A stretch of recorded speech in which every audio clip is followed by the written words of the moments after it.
I want to jump ahead to IndyCar and but preceding that, the impact that the Formula One ride in Bahrain had on you. Being in an open wheel car, high downforce car, just blew my mind when I had a chance to drive the McLaren F1 car in Bahrain. And I started asking around if there's a way to get to Formula One. That was something that really interested you. Yeah, I knew that Formula One was owned by a US-based company. I know the need for an American-based driver in Formula One. And once I realized what it took to receive the license, that you have to kind of come up through the European Racing Series to earn enough points to earn the license to drive a Formula One car, I was like, it's not going to work. But I looked around, and that really got me thinking about driving open wheel cars. And even if you didn't have to come up through the European Racing Circuit to get the license, like, what would you be doing to yourself? You would have just been stopping NASCAR because of the grind, and then you're going to possibly go do Formula One? I mean, I'm sure it's a grind.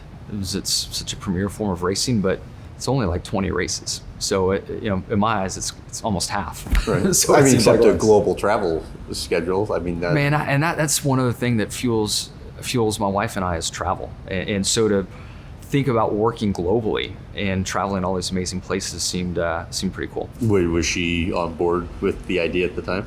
Absolutely. Okay. Yeah, if we could pull it off. Yeah, global racing, absolutely. So you started looking into that, realized it wasn't going to happen, and then your head turns towards IndyCar. It does, and at the time, the CEO of McLaren, Zach Brown, was open to me pursuing the path of Formula One, and then they also have an IndyCar.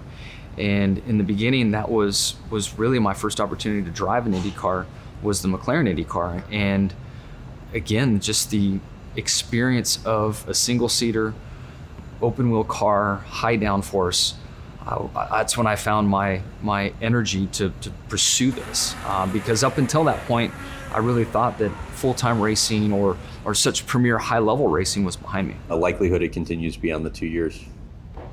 I'm all about it. I'm actively trying to figure out how to end up in 23 and beyond. Just having so much fun doing it. What's involved with making that happen?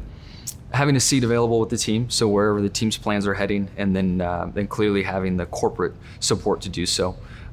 So my commitment's there, my family's buy-in and commitment's there. It's really just the team and sponsor pieces. Have you now committed in your head to running the ovals? I was convinced ovals weren't for me to start this process and sign a 2-year deal. So now it's kind of complicated mid-contract to sort it all out and see what the team's capable of doing. It'd be nice to be on there next season. Yes. Yeah, I would love to be in the Indy 500 next season. And then, if I'm running the 500, there's an argument. I would have a better 500 if I was to run the race before, which is Texas. And then if you run those two tracks, those are the fastest tracks.